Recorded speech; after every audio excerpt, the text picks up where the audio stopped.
العالمين والصلاة والسلام على أشرف الأنبياء والمرسلين وآله الطيبين الطاهرين المعصومين المنتجبين ولعنة الله على أعدائهم أجمعين من الآن إلى قيام يوم الدين. بسم الله الرحمن الرحيم. ومن قبل يستفتحون على الذين كفروا فلما جاءهم ما عرفوا كفروا به فلعنة الله على الكافرين. صلوات اللهم صل على محمد وآل محمد.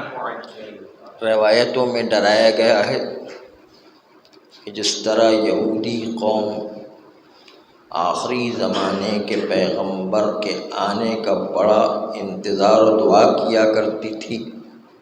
اور پھر وہی یہودی قوم صرف ایک غلطی کی وجہ سے گمراہ ہوئی، اور آج تک ایسی گمراہ ہوئی کہ اسلام کے آج تک مخالف چلے آ رہے ہیں،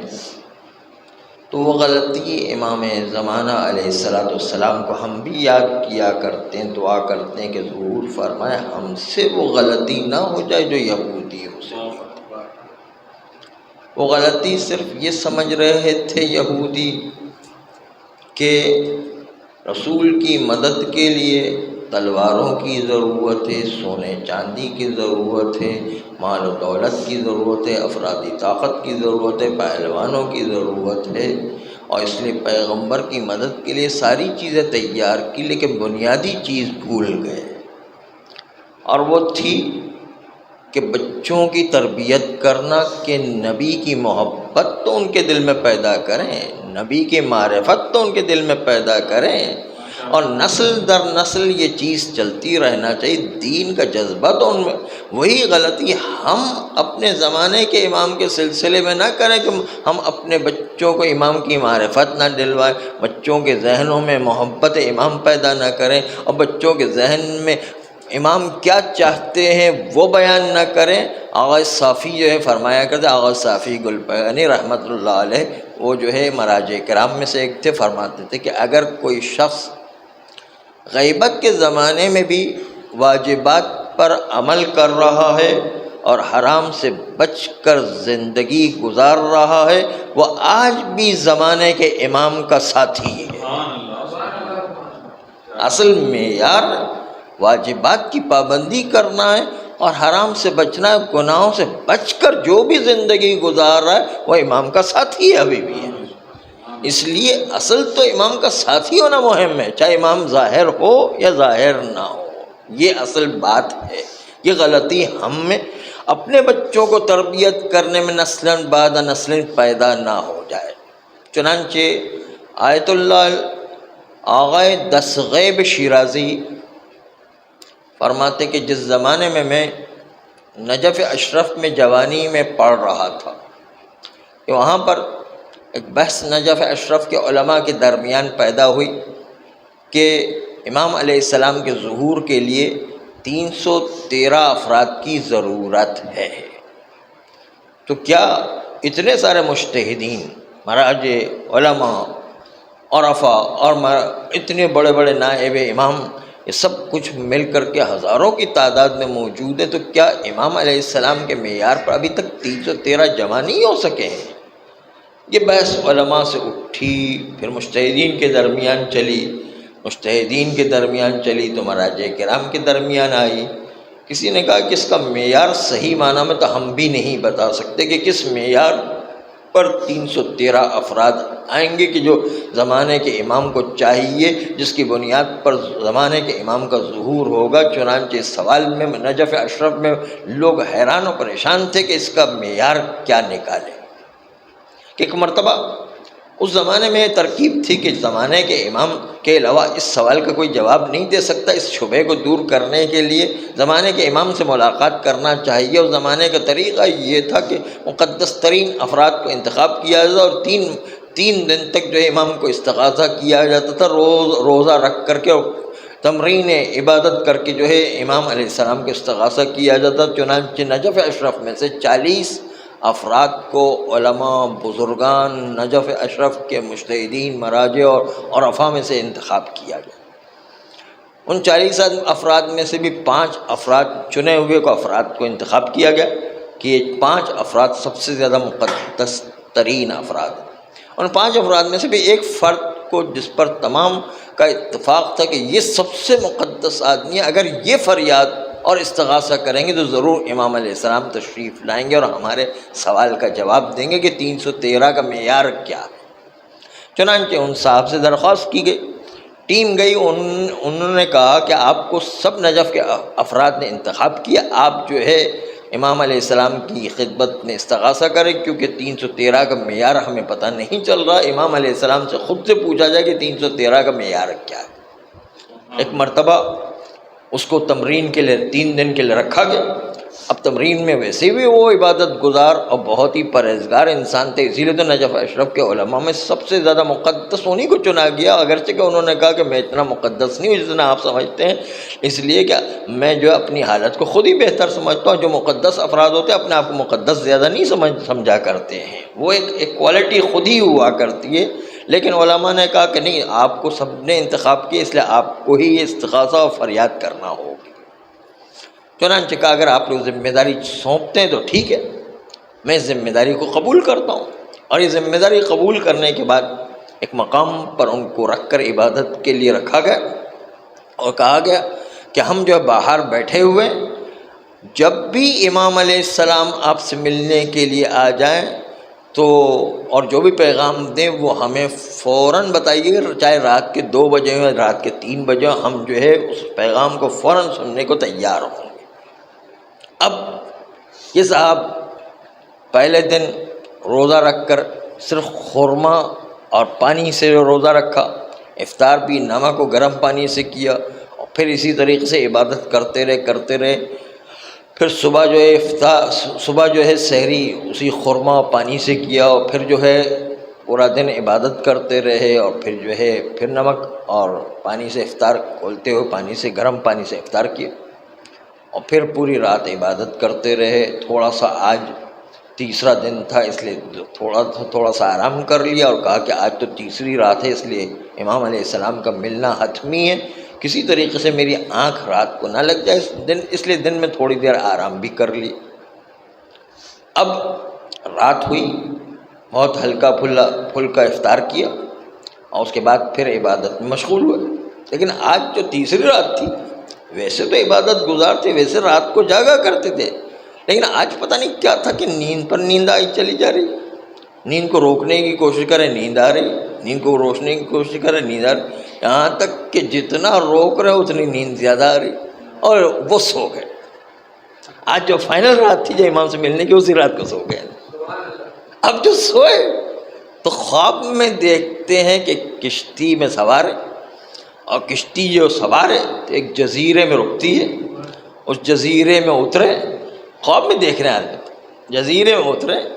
جزیرے میں جیسے ہی داخل ہوئے تو ایک مرتبہ لوگ پھولوں کے ہار لیے ہوئے کھڑے ہوتے، جیسے ہی جو ہے وہ داخل ہوئے سارے لوگ آ کر کے ان کے گلے میں ہاتھ ڈالتے رہے اور کہا مبارک ہو مبارک ہو مبارک ہو. میں حیران ہوں، پریشان کس بات کی مبارکباد دے رہے، مبارک ہو کرے.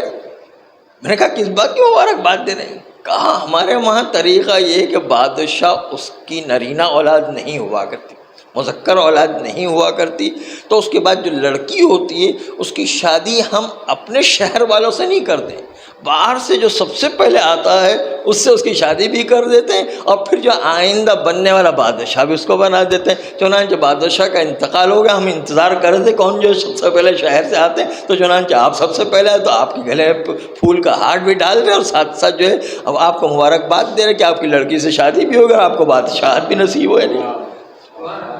ان کو تو بیٹھے بٹھائی دونوں چیزیں مل گئی. اب البتہ خواب میں تھی یہ یاد رکھیے گا. ہاں خواب میں بیٹھے بیٹھے بادشاہ بھی مل گئے اور لڑکی بھی مل گئی.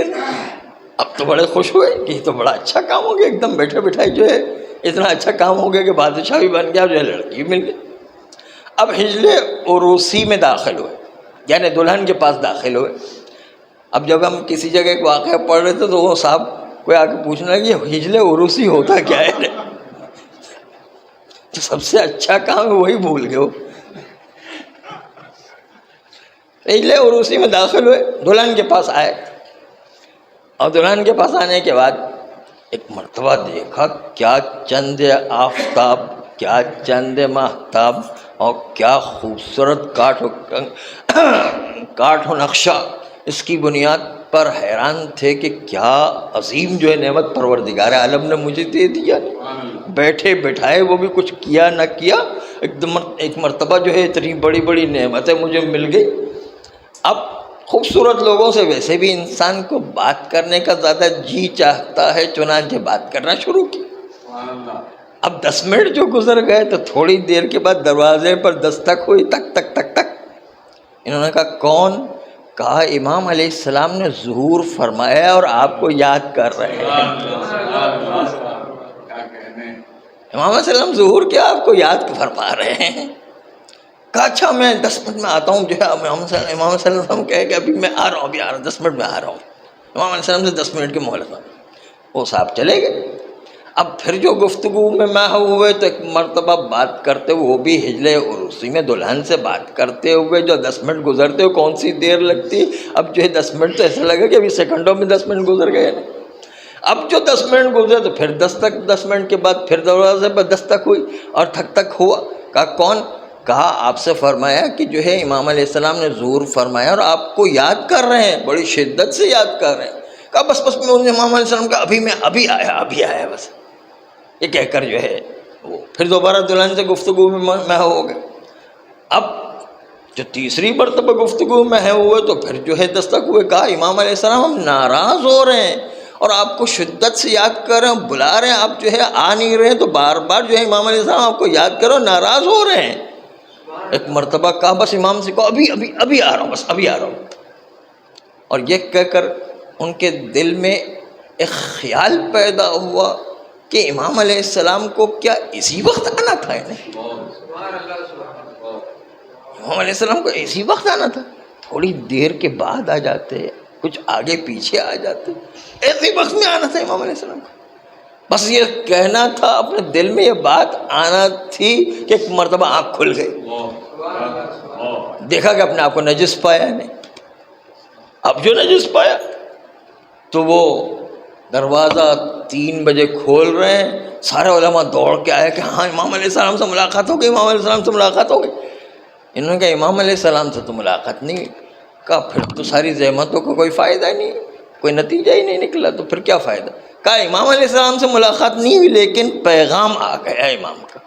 کہا پیغام کیا؟ جلدی سے سنو، پیغام کیا ہے؟ نہیں کہا پیغام یہ ہے کہ میں بھی امام علیہ السلام کے امتحان میں فیل ہو گیا. جب میرا جیسا جو ہے امتحان میں فیل ہو گیا تو 313 کے افراد میں کیسے افراد ہونا چاہیے جو سلمان فارسی اور مالک اشتر کی طرح ہو جو کامیاب ہو سکتے ہیں. ہم جیسے کی کیا حیثیت ہوا کرے. البتہ یہ مایوسی والی بات بھی نہ ہو جائے کہ 313 میں ہم شامل نہیں ہو سکتے ہیں، لیکن امام علیہ السلام 313 کے بعد ان کے 10,000 کا لشکر مکہ معظمہ میں جمع ہوگا، اس میں انشاءاللہ ہم لوگ شامل ہو سکیں گے. اور جو ہے پھر امام علیہ السلام کا لشکر 10,000 کا ہو جائے گا تو پھر جو ہے ہر علاقے سے گزرے گا اور امام علیہ السلام کے لشکر میں مسلسل اضافہ ہوتا چلا جائے گا اور ہر علاقے میں امام کی بیعت ہوتی چلی جائے گی اور امام کا لشکر آگے بڑھتا چلا جائے گا. پروردگار ہم سب کو جو ہے امام زمانہ علیہ السلام کے لشکر میں شامل کرے اور پھر شامل کر کے جام شہادت نصیب برائے خوشنودی حضرت امام زمانہ بلندر صلوات اللہم صلی علی محمد و آل محمد وعجل. اور یہ اسی وقت ہو سکتا ہے جب انسان حوادث زمانہ سے متاثر نہ ہو. حوادث زمانے کی وجہ سے انسان جو ہے وہ دنیا کی روح میں بہہ نہ جائے اور جو ہے امام کے لشکر میں شامل ہونے کا جو معیار ہے کہ واجبات کی پابندی کرے، حرام سے بچتا رہے، اور اس طرح زندگی چاہے کتنی سختی ہو انسان اس طرح پاکیزگی کے ساتھ زندگی گزارتے رہے، تو انشاءاللہ تعالی ہم سب امام علیہ السلام کے لشکر میں شامل ہو سکیں۔ لیکن آخری زمانے کے حالات کے سلسلے میں جابر کی روایت ہے، جابر جو آخری عمر میں پہنچ چکے ہیں، بڑھاپے کا عالم ہے، ایک مرتبہ مسجد میں داخل ہوئے، دیکھا کہ مسجد کھچا کھچ بھری ہوئی ہے، لیکن تمام لوگ جانتے ہیں کہ جابر بزرگ صحابیوں میں سے، اس لیے انہوں نے راستہ دیا۔ جابر راستہ بناتے ہوئے آگے چلے، مولا علی کی حکومت تھی، مولا علی کے پاس جو پیش امام تھے ان کے پاس پہنچے، اور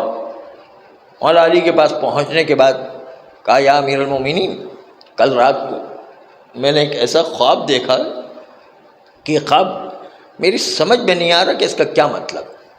اس لیے کہ اس کے اندر خواب میں ایک دوسرے سے ربط ہوا کرتا ہے، لیکن یہاں تو کوئی ربط ہی سمجھ میں نہیں آ رہا کہ ایک دوسرے کی تصویر ایسی ہے کہ جس کا کوئی ایک دوسرے سے کوئی ربط ہی نہیں ہے، اور وہ ایسا خواب ہے کہ جس کے اندر ٹکڑے ٹکڑے نظر آ رہے ہیں۔ میں نے خواب دیکھا کہ آسمان سے انتہائی نفیس و خوبصورت و سفید رنگ کا کپڑا لٹک رہا اور ندائے غیبی آ رہی کہ جس کو جتنا کپڑا چاہیے لے جا سکتا ہے، کوئی ممانعت و کوئی رکاوٹ نہیں ہے، جتنا کپڑا سفید و نفیس و قیمتی و انتہائی خوش نما کپڑا، اس کے باوجود اعلان عام ہونے کے باوجود لوگ دوڑے دوڑے اس کپڑے کے پاس آتے تو ہیں، لیکن بہت معمولی سا کپڑا اس سے کاٹ کر لے جاتے ہیں، یعنی تقریباً رومال کے برابر کاٹ کے لے جاتے ہیں، پورا کپڑا کوئی لینے کی کوشش نہیں کرتا ہے، ہر ایک اپنے رومال کے ٹکڑے کے برابر کاٹ کے لے جاتا ہے۔ میں نے دیکھا کہ یہ لوگ جو ہے بہت ہی معمولی کپڑا کاٹ کے لے جاتے ہیں، میری عقل حیران تھی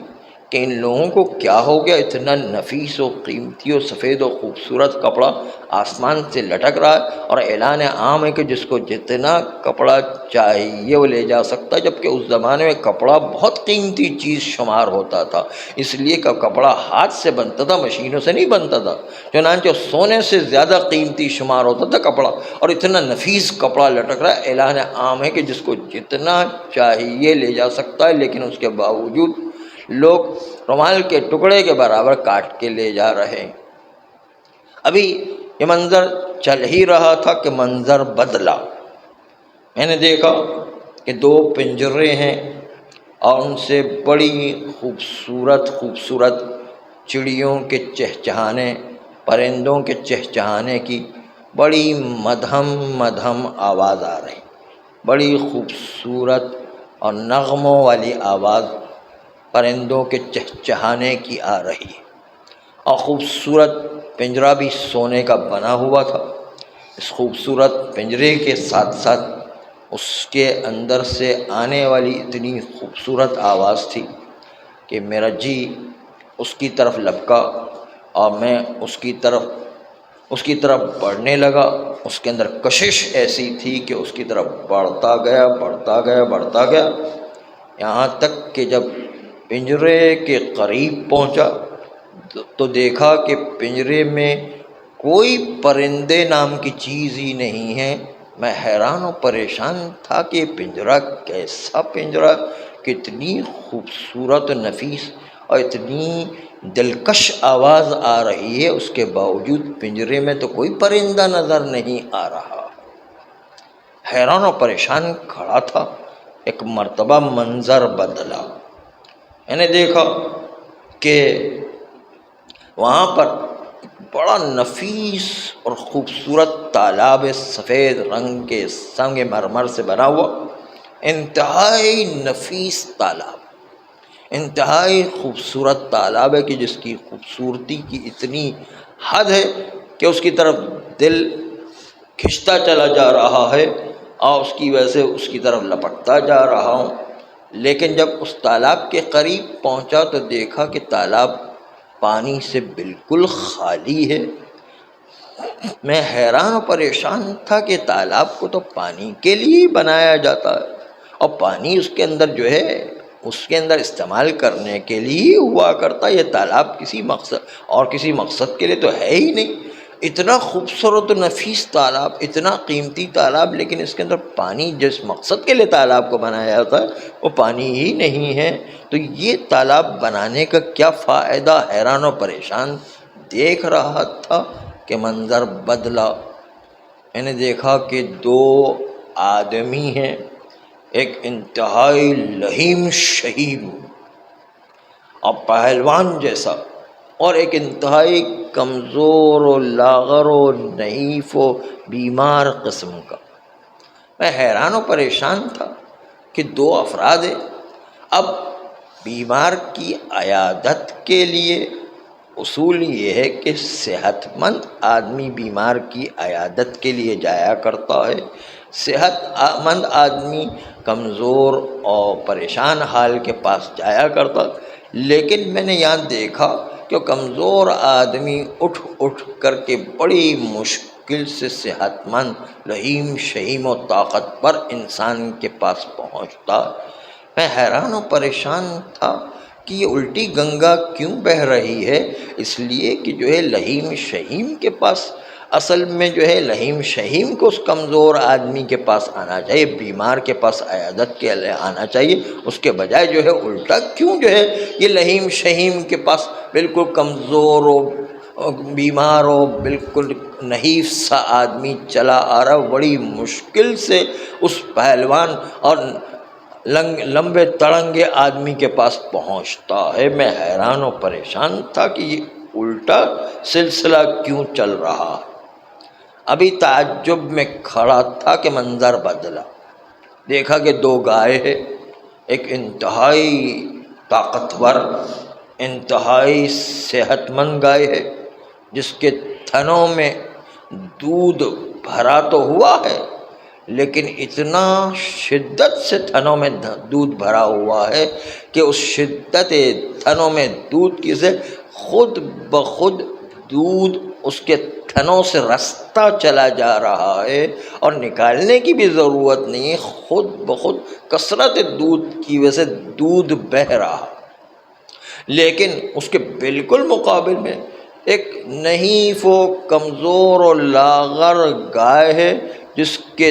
تھن سوکھ چکے ہیں، جس کے تھنوں میں دودھ نام کی چیز ہی نہیں ہے، لیکن لوگ دوڑے دوڑے آتے ہیں، اس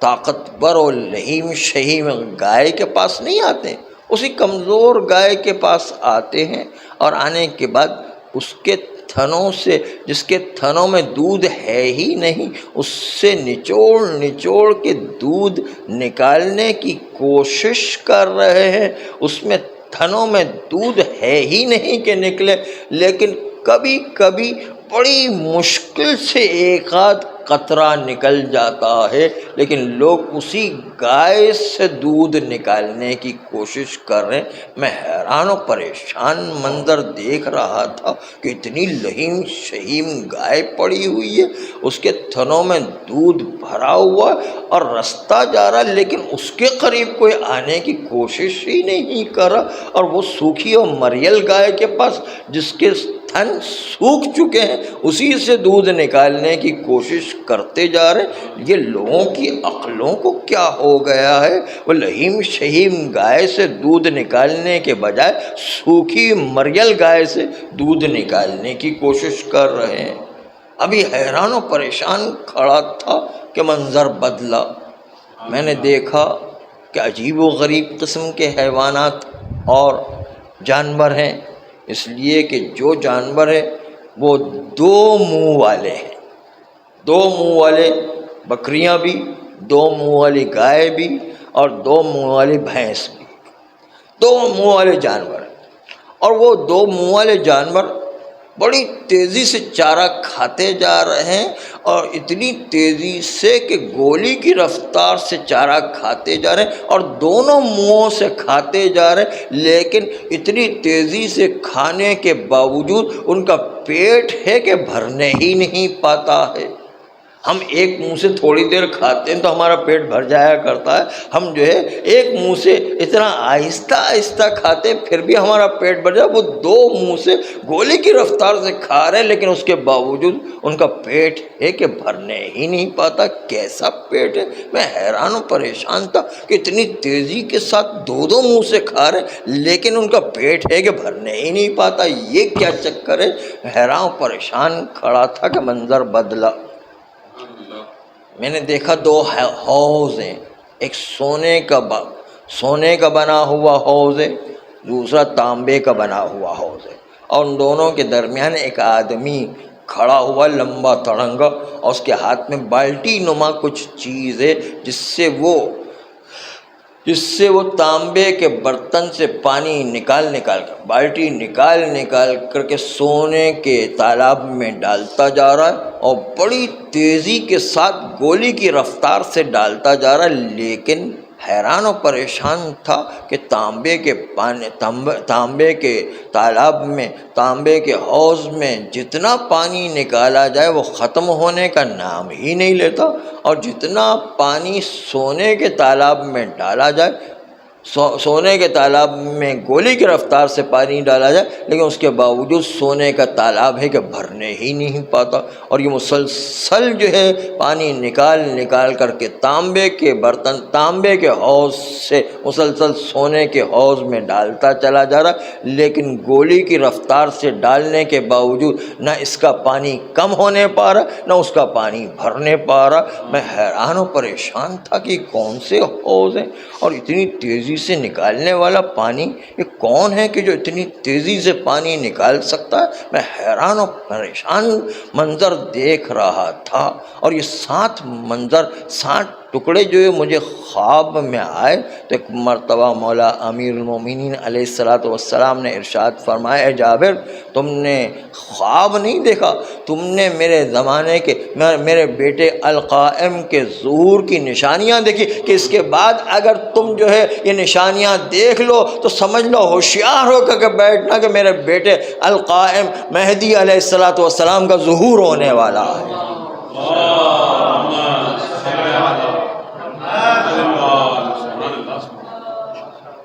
مولا میں سمجھا نہیں، آپ بتائیے کہ اس میں کیا مقصد پوشیدہ ہے، اور اس کے اندر پیچھے کیا راز پوشیدہ ہے، ہمیں اس کی تشریح فرمائیے۔ تو مولا نے فرمایا وہ جو کپڑا لٹک رہا تھا اور انتہائی نفیس و خوبصورت و سفید رنگ کا بڑا قیمتی کپڑا تھا، اور ندائے غیبی تھی، آسمانی ندا تھی کہ جس کو جتنا کپڑا چاہیے وہ لے جا سکتا ہے، چنانچہ آواز جب آتی تھی تو لوگ دوڑے آتے تھے، اور آنے کے بعد کوئی بھی پورا کپڑا لے جانے کو تیار نہیں ہوا کرتا، تھوڑا سا کپڑا لے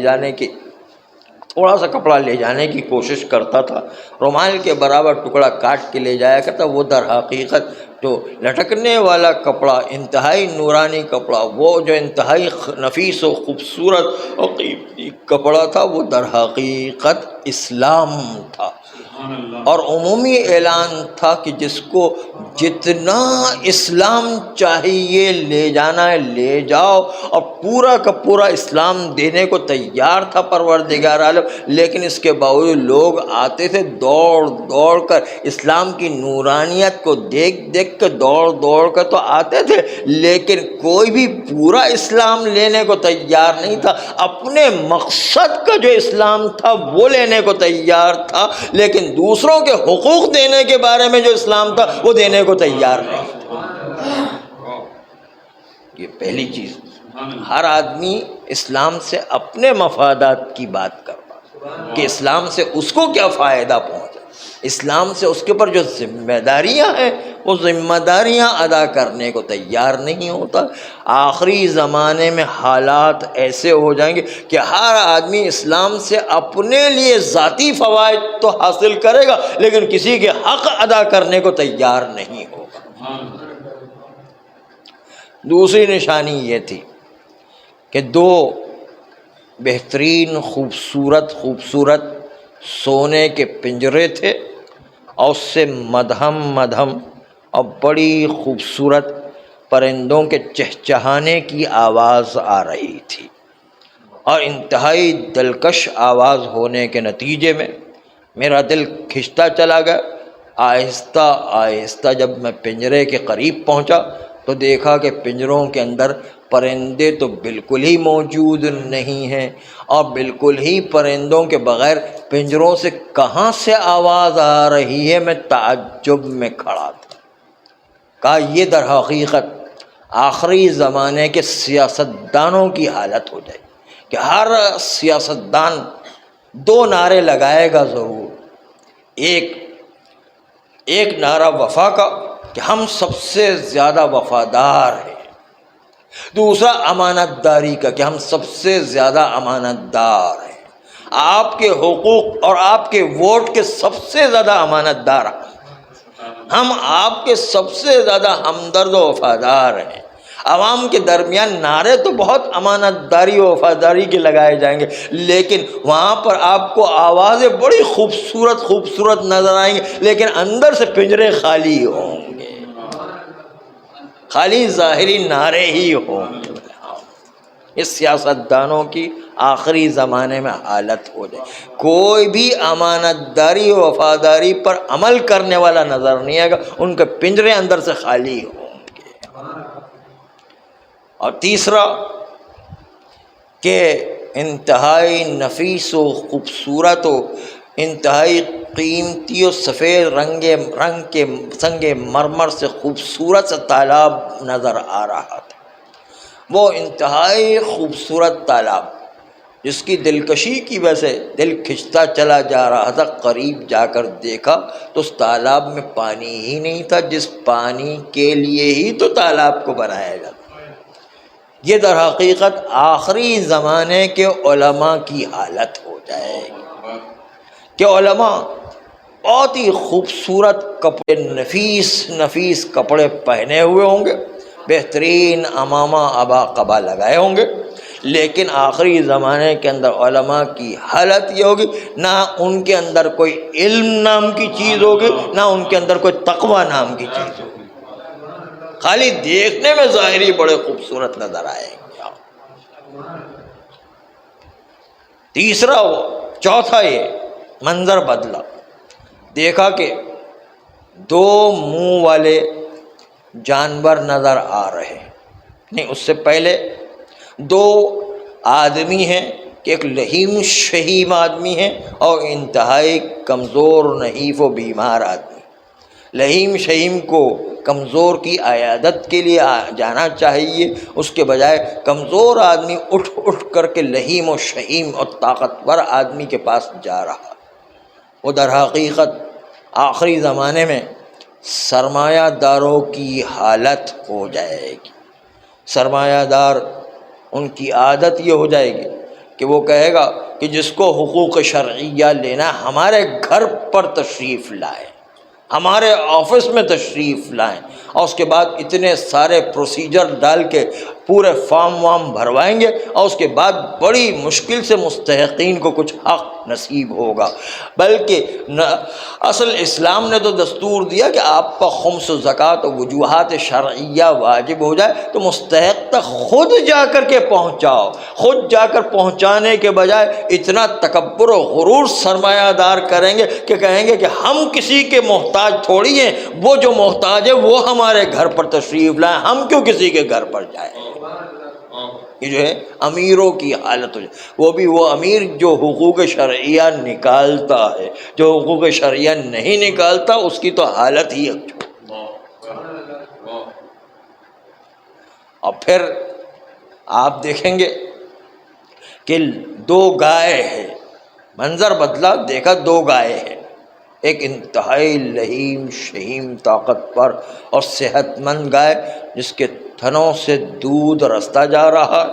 اور دوسری بالکل مریل و کمزور و نحیف و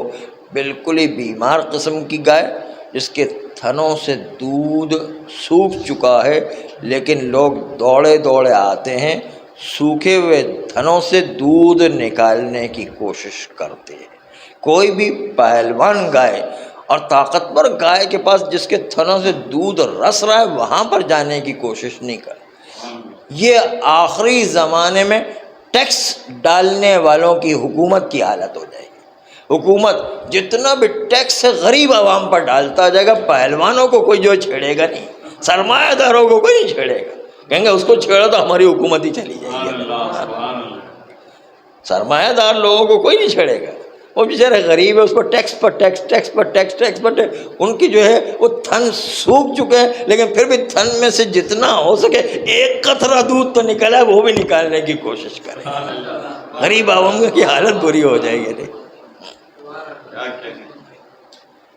اور پھر منظر بدلا، دیکھا کہ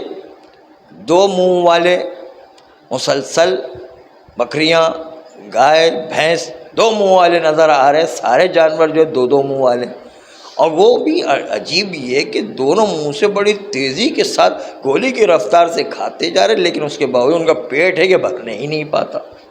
آخری زمانے کے اندر لوگوں کی حالت یہ ہو جائے گی کہ وہ حلال کے منہ سے بھی کھائے گا، حرام کے منہ سے بھی کھائے گا، حلال و حرام کی تمیز ہی ختم ہو جائے گی۔ اتنی تیزی سے کھانے کے باوجود بھی اس کا پیٹ ہے کہ کبھی بھرنے ہی نہیں پائے گا۔